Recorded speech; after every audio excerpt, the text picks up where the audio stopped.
Hello বন্ধুরা, রুবিস সেজা blog চ্যানেলে সবাইকে স্বাগত জানিয়ে আজকে আমার ভিডিওটা শুরু করছি। এখন বাজে সকাল 8টা। তো আমি এখন তো এখন সকাল সকাল চা তোমার দাদাভাই বসিয়েছে। আজকে তোমার দাদাভাই সকালবেলা কখনো কখনো চাটা বসায় যখন আমি ব্যস্ত থাকি। তো দেখো তোমাদের দাদাভাই চা বসিয়ে দিয়েছে এবার। আর এইদিকে পুচকুসোনা বদমাইশি করছে, ওর আমি খাবারটা রেডি করছি। তো ওই দেখো ওর খাবার রেডি করেছে, আর এদিকে আমার চাটাও তোমাদের দাদাভাই দিয়ে দিয়েছে। কেননা ব্রেড যখন হয় না, তোমার দাদাভাই ডিপার্টমেন্ট থাকে, তোমার দাদাভাই দেয়, ব্রেডটা রেডি করে দেয়। তো দেখো আজকে তো আমরা চৈত্র সংক্রান্তি, তো আজকে পাঁচন আমাদের একটা শ্বশুরবাড়ির নিয়ম আছে।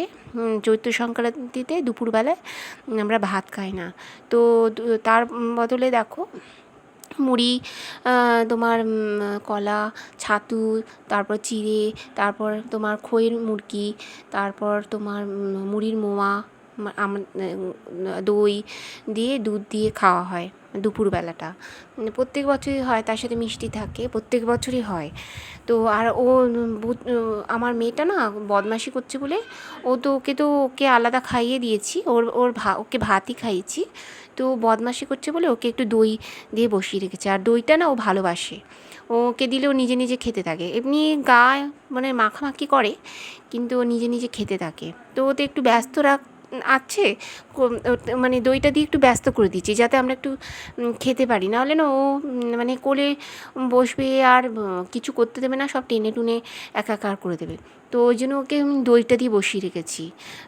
তো দেখো আমরা এখানে আমাদেরও খাবার খেতে বসিয়েছি, তখন তোমার বেলা 12:30 1টা বেজে গেছে। তো আমরা খাওয়া দাওয়া করতে বসেছি, কেননা মানে কিছুক্ষণ পরেই আমাদের রান্নাবান্না শুরু হবে।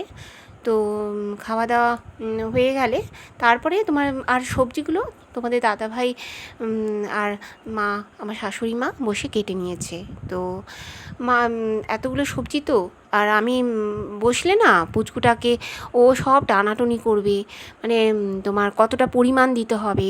পাচনে একটা নিয়ম আছে, মানে 18-19 রকমের সবজি দিতে হয়। তো কতটা পরিমাণ সবজি লাগবে তোমার সেটা আমি জানি না। তোমার ও মা ভালো করে জানবে, আমার শাশুড়ি মা। তো এই দেখো শাশুড়ি মা আর আমার হাজব্যান্ড মিলে পুরো সবজিটা কেটে রেখেছে। এখানে অনেক 18-19 রকমের সবজি আছে, আর তার সাথে 5 রকমের ভাজা হয়। আর দেখো মানে এদিকে 5 রকমের ভাজার জন্য কাটা হয়ে গেছে, আর আমি সব ধুয়ে রেখেছি যাতে রান্না করার সময় না অসুবিধা না হয়, একটু আগে থেকে ধুয়ে রাখলে তাড়াতাড়ি হয়ে যায়। আর এইদিকে দেখো মটরের ডাল তোমার সেদ্ধ করা হয়ে গেছে, ওর মধ্যে মানে আম দেওয়া হয়েছে, টক ডাল খেতে হয়। তো বেলা দুপুর মানে বিকেল 4টে হয়ে গেছে, 4টার দিকে আমাদের রান্না বসানো হয়ে গেছে। আর এদিকে দেখো আমি ফোড়ন দিয়ে দিয়েছি টক ডালটা, আর উচ্ছেটা ওইদিকে ভেজে নিয়েছি। আর এইদিকে মা মশলাটা বাটা শুরু করেছে।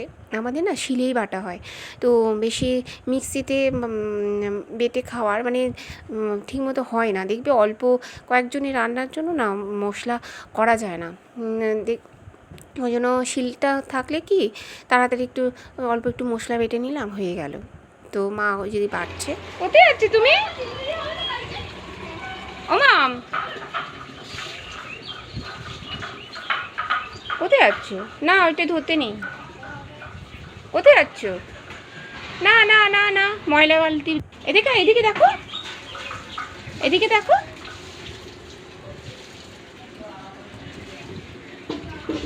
এ দেখো কি করছো, পড়ে যাবে না?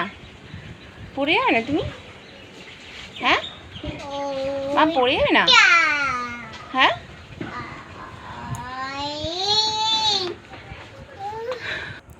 আর দেখো এদিকে বাইরের দৃশ্যটা তো অনেকটাই মানে বিকেল হয়ে গেছে, মানে তোমার সূর্যটা ডুবেও গেছে।